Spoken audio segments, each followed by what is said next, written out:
दोस्तों, बंगाल की खाड़ी से उठी यह राक्षसी हवा अब भारत के 5 राज्यों में तबाही मचा चुकी है। ओडिशा, पश्चिम बंगाल, आंध्र प्रदेश, झारखंड और असम, ये 5 राज्य इस वक्त मोन्था के जख्म झेल रहे हैं। भारतीय मौसम विभाग के ताजा आंकड़ों के मुताबिक मोन्था का असर अब भी 900 किलोमीटर के दायरे में फैला हुआ है। जहां जहां ये तूफान गुजरा, वहां तबाही की कहानियां छोड़ गया। ओडिशा के बालासोर जिले में अब भी सैकड़ों घर पानी में डूबे हैं। केंद्रपाड़ा के पास बिजली के 700 पोल गिर चुके हैं। पुरी का बीच पूरी तरह बर्बाद हो चुका है। मंदिरों के आसपास पानी भर गया है। जगन्नाथ मंदिर के शिखर पर भी तेज हवाओं का असर देखा गया। गंजाम जिले के पास जब मोन्था की बाहरी हवाएं गुजरी तो वहां एक 150 किलोमीटर प्रति घंटे की रफ्तार से झोंके चले। ट्रकों के कंटेनर उलट गए। खेतों में लगी धान की फसलें पूरी तरह समंदर के पानी में डूब गईं। लोग अब सरकार से मुआवजे की उम्मीद में राहत कैंपों में लाइन लगाए खड़े हैं। अब बात करें पश्चिम बंगाल की। दीघा, कांथी, सुंदरबन और हावड़ा के तटीय इलाके, इन चारों इलाकों में पानी ने जमीन की पहचान मिटा दी है। जानकार के पानी, सड़कें, नालियां, घर, बिजली के खंभे, सब कुछ एक ही रंग में डूब गया है। दीघा बीच, जो कभी पर्यटन का केंद्र था, अब मलबे का मैदान बन गया है। कोलकाता शहर में भी 200 से ज्यादा पेड़ गिर गए हैं। मेट्रो सर्विस कुछ घंटों के लिए रोकनी पड़ी। विमान सेवा बंद रही। नेताजी सुभाष चंद्र बोस एयरपोर्ट पर पानी भर गया।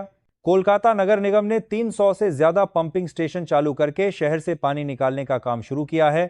और अब बांग्लादेश की सीमा के पार खुलना और कॉक्स बाजार में भी बर्बादी का मंजर है। यहां 10 लाख से ज्यादा लोगों को शेल्टर में शिफ्ट किया गया। लेकिन अच्छी खबर यह है कि समय रहते अलर्ट जारी कर दिया गया था। वह रण मौतों का आंकड़ा बहुत बड़ा हो सकता था। अब बात करते हैं रेस्क्यू की। भारत ने इस बार राहत और बचाव में कोई कसर नहीं छोड़ी। एनडीआरएफ की 72 टीमें ओडिशा, पश्चिम बंगाल और आंध्र प्रदेश में तैनात की गई हैं। एसडीआरएफ की 43 टीमें झारखंड, बिहार और असम में लगाई गई हैं। इसके अलावा सेना और एयरफोर्स ने भी 17 हेलीकॉप्टर और 8 ट्रांसपोर्ट एयरक्राफ्ट राहत कार्य में लगाए हैं। ओडिशा में जहां गाड़ियां नहीं पहुंच पा रही, वहां एयरफोर्स के हेलीकॉप्टर खाने के पैकेट गिरा रहे हैं। पश्चिम बंगाल के सुंदरबन में नौसेना के जहाज तैनात हैं। इन जहाजों में मेडिकल स्टाफ, डॉक्टर और रेस्क्यू इक्विपमेंट है। सेना की बटालियनें बालासोर और दीघा के बीच तैनात की गई हैं ताकि टूटे रास्तों को जोड़ा जा सके। एनडीआरएफ की सबसे ज्यादा टीमें 22 यूनिट्स ओडिशा में, 18 पश्चिम बंगाल में, 10 आंध्र प्रदेश में, 8 असम में और 5 झारखंड में लगी हैं। बाकी रिजर्व फोर्सेस बिहार और छत्तीसगढ़ के बॉर्डर पर तैयार रखी गई हैं, क्योंकि अगले 72 घंटों में मोन्था का असर उन इलाकों में भी पहुंच सकता है। अब जरा यह सोचिए, जब राहत कर्मी बाढ़ के बीच नाव चला रहे हैं, हवा अभी भी 60 किलोमीटर की रफ्तार से चल रही है और सामने एक बुजुर्ग महिला अपने घर की छत पर हाथ हिला रही है, वह मदद मांग रही है और उसी वक्त एक जवान अपनी जान दांव पर लगाकर उस तक पहुंचता है। यह सिर्फ बचाव नहीं, यह भारत की इंसानियत का सबसे बड़ा सबूत है। दोनों बेस। अब मौसम विभाग की ताजा भविष्यवाणी की बात करें तो मोन्था का केंद्र अब कमजोर पड़कर एक डीप डिप्रेशन में बदल चुका है, लेकिन इसका असर अभी खत्म नहीं हुआ है। अगले 3 दिनों में भारी बारिश का अलर्ट जारी किया गया है। बिहार, झारखंड, पश्चिम बंगाल, असम, मेघालय, नागालैंड और अरुणाचल प्रदेश में। आईएमडी ने बताया है कि बिहार के दक्षिणी और मध्य जिलों गया, नवादा, जमुई, लखीसराय, भागलपुर में 200 मिलीमीटर तक बारिश हो सकती है। झारखंड के धनबाद, बोकारो, गिरिडीह और हजारीबाग में बिजली के साथ तूफानी बारिश का अलर्ट है। असम और मेघालय में लैंडस्लाइड का खतरा बढ़ गया है। जीन को बीच कर दिया है, यानी तूफान का सीधा असर अब समुद्र से पहाड़ों तक पहुंच गया है। यह एक ऐसा दृश्य है जहां भारत का आधा हिस्सा बादलों से ढका हुआ है।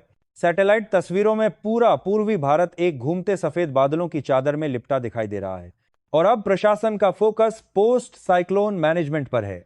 एनडीआरएफ और एसडीआरएफ की टीमों ने अब राहत वितरण शुरू कर दिया है।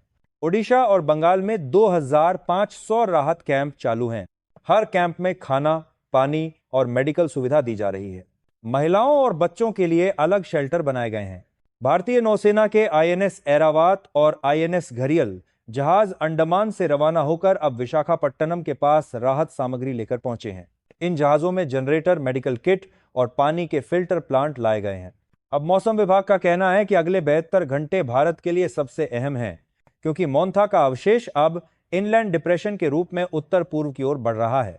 यानी अब इसका असर असम, मेघालय, नागालैंड, मणिपुर और अरुणाचल प्रदेश में दिखेगा। इन राज्यों में लगातार बारिश, बाढ़ और भूस्खलन की संभावना है। गुवाहाटी, शिलांग और इम्फाल में अगले 3 दिनों के लिए रेड अलर्ट जारी किया गया है। ब्रह्मपुत्र नदी का जलस्तर अब खतरे के निशान के ऊपर पहुंच चुका है। ब्रह्मपुत्र के किनारे बसे गांवों को खाली करवाया जा रहा है। एनडीआरएफ की 5 टीमें असम भेजी गई हैं और सेना के इंजीनियर ब्रिज और सड़कों की मरम्मत में जुट गए हैं। अब बात करते हैं झारखंड और बिहार की। यहां पर मोंथा का असर बारिश के रूप में दिखेगा, लेकिन यह बारिश भयंकर होगी। कई जगहों पर बाढ़ का खतरा बन सकता है। एक तस्वन्हा, गया, पटना, भागलपुर और सासाराम में स्कूल बंद करने के आदेश दे दिए गए हैं। रेलवे ने कुछ ट्रेनों का रूट बदल दिया है। अब पूरे देश की निगाह बंगाल की खाड़ी से हटकर उत्तर पूर्व की ओर है। आईएमडी का कहना है कि मोंथा का अवशेष नागालैंड से होते हुए म्यांमार की ओर बढ़ेगा, लेकिन तब तक यह भारी वर्षा लाएगा और नदियों में बाढ़ की स्थिति बना सकता है। और यह सब कुछ अब एक सच्चाई बन चुका है कि मोंथा अब सिर्फ एक तूफान नहीं, एक चेन रिएक्शन बन गया है, जिसने भारत के 10 राज्यों के मौसम को बदल दिया है। लेकिन गौर करने वाली बात यह है कि इस बार किसी भी राज्य ने घबराहट नहीं दिखाई। लोगों ने प्रशासन की बात सुनी, अलर्ट को सीरियस लिया और यही वजह है कि हजारों जानें बचाई जा सकीं। कई गांवों में तो ग्राम प्रधान खुद बचाव कार्य में जुट गए। महिलाओं ने सामुदायिक किचन खोले, यानी भारत ने इस बार डर की जगह तैयारी चुनी। अब सवाल यह है कि आगे क्या होगा। तो मौसम विभाग का कहना है कि अगले 5 दिनों तक पूर्वी और उत्तर पूर्वी भारत में मौसम अस्थिर रहेगा। दक्षिण भारत, खासकर तमिलनाडु और आंध्र के तटीय हिस्सों में भी भारी बारिश हो सकती है, क्योंकि मोंथा के चलते मानसूनी हवाएं फिर सक्रिय हो गई हैं। यानी एक तूफान के जाने के बाद दूसरा मौसमी चक्र बन सकता है। लेकिन इस बार भारत तैयार है। हर राज्य की एसडीआरएफ टीम एक्टिव है, मौसम चेतावनी सिस्टम काम कर रहा है और सबसे बड़ी बात, लोगों का भरोसा बना हुआ है जो में एलेज, केज। और अगर आप ये वीडियो देख रहे हैं तो बस याद रखिए, यह तूफान शायद सब कुछ तोड़ गया, लेकिन भारत का हौसला नहीं तोड़ सका। हर राहत कर्मी, हर सिपाही, हर नागरिक इस वक्त सिर्फ एक बात कह रहा है, हम संभलेंगे, हम फिर से खड़े होंगे। तो दोस्तों, इस वक्त अपने राज्य में मौसम विभाग के अलर्ट पर नजर रखिए, घर से बाहर मत निकलिए और प्रशासन के निर्देशों का पालन कीजिए, क्योंकि मोंथा चला गया है, लेकिन उसका असर अभी बाकी है। और अगर आप चाहते हैं कि देश के हर कोने की सटीक जानकारी, हर अपडेट और हर बचाव की सच्चाई आपको सबसे पहले मिले, तो इस वीडियो को लाइक कीजिए, चैनल को सब्सक्राइब कीजिए। अब जरा सुनिए, रेलवे पर क्या असर पड़ा। पूर्वी तटीय रेलवे, दक्षिण पूर्व रेलवे और दक्षिण मध्य रेलवे के लगभग 176 ट्रेनें रद्द करनी पड़ी। 54 ट्रेनों के रूट बदले गए और 120 ट्रेनों की टाइमिंग बदली गई। पुरी, बालासोर, हावड़ा, कटक, दीघा, विशाखापट्टनम, इन प्रमुख स्टेशनों को पूरी तरह खाली करवाया गया। रेलवे ट्रैक के किनारे पड़े पेड़ों और बिजली के खंभों ने जगह जगह ट्रैफिक रोक दिया। रेलवे कर्मी पानी में उतरकर पटरियां साफ कर रहे हैं। बाथा स्मारिका की शमल मां एक आरबाज बालासोर से दीघा जाने वाली लाइन पर तो इतना पानी भर गया कि ट्रेनें 1 किलोमीटर प्रति घंटे की रफ्तार से रेंग रही थीं। आईएमडी के मुताबिक मोंथा के चलते बालासोर और कटक के पास हवा की रफ्तार 140 kmph तक पहुंची थी। ऐसी हवाओं में कोई ओवरहेड वायर टिक नहीं सकता। इस वजह से कई जगह पैंटोग्राफ फट गए, बिजली की लाइनें टूट गईं। रेलवे ने पूरे जोन में ऑरेंज अलर्ट जारी कर दिया। वहीं कोलकाता, हावड़ा से दिल्ली और पुरी से अहमदाबाद जाने वाली कुछ ट्रेनें कानपुर और रायपुर के रास्ते डाइवर्ट की गईं। कई यात्रियों को रेलवे स्टेशन पर ही रात गुजारनी पड़ी। देरी के पत्रा, फीस, सालेम बाजार, बरस के लिए रेलवे ने हर बड़े स्टेशन पर राहत कैंप खोले। लोगों को पानी, खाना और मेडिकल हेल्प दी जा रही है। अब बात करें एयरपोर्ट्स और उड़ानों की। कोलकाता, भुवनेश्वर और विशाखापट्टनम एयरपोर्ट बंद करने पड़े। 250 से ज्यादा फ्लाइट्स कैंसिल हुई। 90 से ज्यादा घरेलू उड़ानें और 18 अंतर्राष्ट्रीय उड़ानें डाइवर्ट की गईं। कोलकाता एयरपोर्ट के रनवे पर पानी भर गया। हवा इतनी तेज थी कि विमान के डोर खोलना भी खतरनाक हो गया था। भुवनेश्वर एयरपोर्ट पर पूरे 36 घंटे तक कोई उड़ान नहीं भरी गई। विमानन मंत्रालय ने कहा, यात्रियों की सुरक्षा हमारी पहली प्राथमिकता है, न कि उड़ान का समय। अब जरा सोचिए, हजारों यात्री हवाई अड्डों पर फंसे हुए, रेलवे प्लेटफॉर्म पर रद्द हुई ट्रेनों की घोषणाएं गूंज रहीं और उसी वक्त तूफान की गर्जना शहरों में गूंजती हुई जा रही है। यह सिर्फ एक मौसम की कहानी नहीं, एक जीवंत आपदा का दृश्य है। अब आइए सड़क और बिजली व्यवस्था पर नजर डालते हैं। ओडिशा में करीब 19 किलोमीटर सड़कों को नुकसान पहुंचा है। लगभग 32 पुलों पर पानी चढ़ गया है। कई जगह छोटे पुल ढह गए। पुरी से गंजाम तक का हाईवे बंद पड़ा है। बालासोर और दीघा के बीच NH 116 पूरी तरह टूट चुका है। पश्चिम बंगाल में बिजली की 7 लाख लाइनें ठप हो गई हैं। 10 जिलों में अंधेरा छा गया। राज्य सरकार ने 48 घंटे के अंदर बिजली बहाल करने का लक्ष्य रखा है, लेकिन तूफान ने 1500 ट्रांसफार्मर उड़ा दिए। Odisha power transmission corporation limited OPTCL ने बताया कि उनके 17 बड़े पावर स्टेशन प्रभावित हुए हैं। एनटीपीसी तालचर प्लांट ने एहतियातन अपनी बिजली उत्पादन 20% घटा दी, क्योंकि मोन्था के चलते कोयले की सप्लाई में रुकावट आई। अब बात करते हैं बंदरगाहों की। पारादीप, हल्दिया, विशाखापट्टनम और दीघा पोर्ट को हाई अलर्ट पर रखा गया था। पारादीप पोर्ट पर 250 से ज्यादा जहाजों को दूर समुद्र में भेजा गया। मछुआरों को पहले से चेतावनी दी गई थी और शुक्र है कि इस बार किसी जहाज के डूबने की खबर नहीं आई। भारतीय नौसेना और कोस्ट गार्ड ने मिलकर सभी मछुआरों को सुरक्षित तट तक पहुंचा दिया। हल्दिया पोर्ट की ओर जाने वाली सभी कंटेनर शिप्स को म्यांमार और श्रीलंका की ओर मोड़ दिया गया। इससे देश के पूर्वी समुद्री व्यापार पर बड़ा असर पड़ा है। कई कंटेनरों में रखे खाद्य पदार्थ खराब हो गए। एक्सपोर्ट इंपोर्ट कंपनियों को करोड़ों का नुकसान हुआ है।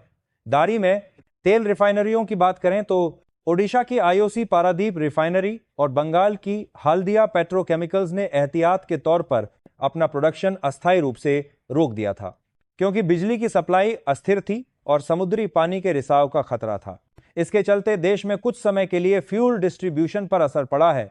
अब देखिए कि मोन्था ने सिर्फ बिजली और सड़कें नहीं तोड़ी, इसने कृषि और अर्थव्यवस्था को भी हिला दिया। ओडिशा, बंगाल और आंध्र में करीब 4.6 लाख हेक्टेयर फसलें बर्बाद हो गईं। धान, मक्का, मूंगफली और सब्जियां सब पानी में बह गईं। सरकार ने किसानों के लिए 500 करोड़ रुपए के राहत पैकेज की घोषणा की है। अब जलवायु और पर्यावरण पर असर की बात करें। आईएमडी के वैज्ञानिकों ने कहा है कि मोन्था ने बंगाल की खाड़ी का तापमान करीब 8 के तक घटा दिया, क्योंकि तूफान के दौरान सतही गर्म पानी ऊपर से हट गया और नीचे का ठंडा पानी ऊपर आ गया। यानी आने वाले कुछ हफ्तों तक इस क्षेत्र में नए तूफानों की संभावना थोड़ी कम रहेगी, लेकिन यह राहत अस्थायी है, क्योंकि मोन्था के कारण अरब सागर की दिशा में वायुमंडलीय असंतुलन बढ़ा है। मतलब नवंबर के पहले हफ्ते में एक नया लो प्रेशर जोन अरब सागर में बन सकता है। अगर वो विकसित हुआ तो फिर दक्षिण भारत के लिए नई मुसीबत। अब आप देखिए मोन्था का असर कहां तक फैला। रेलवे रुकी, हवाई सेवाएं ठप, बंदरगाह बंद, बिजली गुल और अब तो इंटरनेट सर्विस तक डिस्टर्ब हो गई है। ओडिशा, बंगाल और आंध्र के कई जिलों में मोबाइल नेटवर्क फेल हो गया।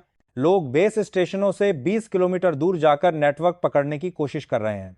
सरकार ने बीएसएनएल और जियो से कहा है कि आपातकालीन सैटेलाइट सर्विस चालू करें।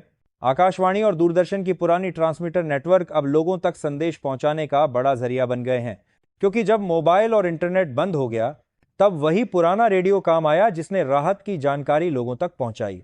अब आपको बताते हैं मोन्था के मनोवैज्ञानिक असर की कहानी। पुरी, बालासोर और दीघा में लोग अब भी डर के साए में हैं। हर तेज हवा के झोंके पर बच्चों की आंखें डर से फैल जाती हैं। लोग राहत कैंपों में बैठे हैं, लेकिन घरों की याद उन्हें चैन नहीं लेने दे रही। सरकार ने इन इलाकों में मनोवैज्ञानिक सहायता टीम भेजी है। ये टीमें बच्चों और बुजुर्गों को काउंसलिंग दे रही हैं। अब देखते हैं आने वाले दिनों का पूर्वानुमान। आईएमडी ने कहा है कि मोन्था का अवशेष अब भी भारी बारिश करेगा। बिहार, झारखंड, असम और मेघालय में अगले 48 घंटे में बिजली के साथ तूफानी बारिश होगी। अरुणाचल प्रदेश और नागालैंड में लैंडस्लाइड की संभावना है। रेलवे ने पहले ही कुछ ट्रेनों को कैंसिल कर दिया है जो असम और नागालैंड की ओर जा रही थीं। एयरलाइंस ने भी अगले 2 दिन के लिए मुफ्त रीशेड्यूलिंग का विकल्प दिया है। लेकिन एक बात साफ है, मोन्था अब इतिहास बन चुका है, पर इसकी गूंज अगले कई हफ्तों तक सुनाई देती रहेगी। रेलवे की मरम्मत में हफ्ते लगेंगे, बिजली पूरी तरह बहाल होने में 10 दिन तक का वक्त लगेगा और फसलों के नुकसान की भरपाई तो शायद महीनों में भी न हो पाए। पर भारत फिर उठ खड़ा होगा। रेल ट्रैक दोबारा चमकेंगे, हवाई जहाज फिर आसमान में उड़ेंगे और गांवों में फिर खेत हरे होंगे। यही भारत की पहचान है। अगर आप ये वीडियो देख रहे हैं तो इसे लाइक कीजिए, चैनल को सब्सक्राइब कीजिए, क्योंकि ऐसे सटीक और मैदान से जुड़ी रिपोर्ट्स आपको सिर्फ यही मिलेंगी। और नीचे कमेंट में लिखिए जय हिंद।